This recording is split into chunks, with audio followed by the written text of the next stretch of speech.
You know, in sports, we always talk about the superstars, right? But the real stories, the ones that stick with you, they're not always about them. Sometimes it's about the guy who steps up when everything's on the line. And boy, is this one of those stories. So let me ask you this. It's the question every fan dreads, right? Your team is on a hot streak, everything's clicking, and then bam, your superstar goes down. How in the world do you pull out a win? Well, on a random Monday night in Indiana, the Houston Rockets were about to find out exactly that. And they were going to find out the hard way. Okay, let's set the scene. A star goes down. The Rockets suddenly find themselves really shorthanded in Indiana. So picture this. On the one hand, you've got the Rockets, and they are absolutely crushing it. I mean, they'd won 5 of their last 6 games. They've got all this momentum. And then, poof, a sudden void. Their all-star, Kevin Durant, is unexpectedly out with his sprained ankle. Just gone. And look, the problem was actually way bigger than just Durant. The team was already walking a tightrope, you know? They were missing their big man in the middle, Steven Adams. He's out for the whole season. So to lose your superstar on top of that, I mean, it really felt like a recipe for absolute disaster. But you know how these stories go. In moments of crisis, someone always steps up.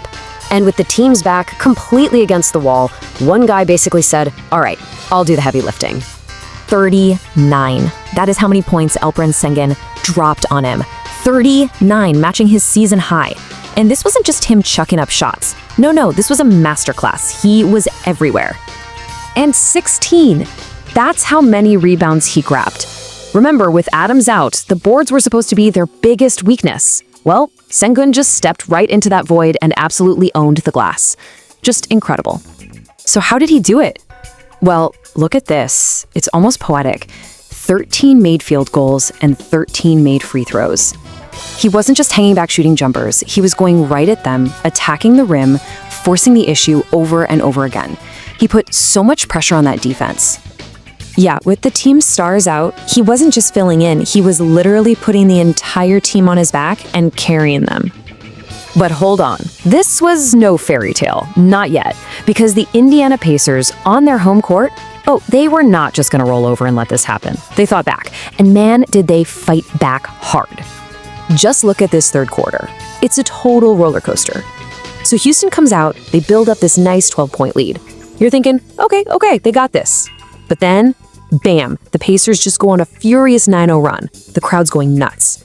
And just like that comfy lead, it's gone. By the end of the quarter, Indiana storms all the way back to take the lead. The entire game just flipped on its head. And you gotta understand, Sengun wasn't just fighting some random guys. He was going toe-to-toe with a two-headed monster. You had Pascal Siakam and Bennedict Mathurin, who together dropped a whopping 52 points to lead that Pacers charge. This was a legit heavyweight fight. So that brings us to the fourth quarter. The clash in the fourth, the game comes down to the wire. I mean, everything is on the line now. The game gets so tight, every single possession feels like it could be the last. And in these moments, when it really counts, it wasn't about some flashy play. It wasn't about a spectacular dunk. Nope. It all came down to a simple test of nerve at the free throw line. And guess who was standing there taking on all that pressure? Yep, Alperen Sengun. He shot 12 free throws in the fourth quarter alone. Think about that. The Pacers were basically daring him to win the game from the stripe, and he lived there when it mattered most. And this right here, this quote from the AP, it says it all. It was Sengun's free throws that fueled Houston's late 12-2 run. That run was everything. That was the moment they finally got the breathing room they needed to seal the deal. And that run, that was enough. So let's look at the final numbers for this absolutely incredible, hard-fought win on the road. And there you have it, the final score, Rockets 118, Pacers 114. Just a 4-point win, but man, what a gutsy victory on the road against all the odds. So, what do we take away from all this? Well, for one, the Rockets kept their streak alive, getting their 3rd straight win. But it's so much more than that. This proved that this team has heart, that they can win even without their superstar. And for Alperen Sengun, wow, this was a performance that could define his entire career. And that leaves us with one last question to chew on, doesn't it? A star went down, sure, but another one might have just risen up to take his place. So you have to wonder, was this the night a new leader was born for the Houston Rockets?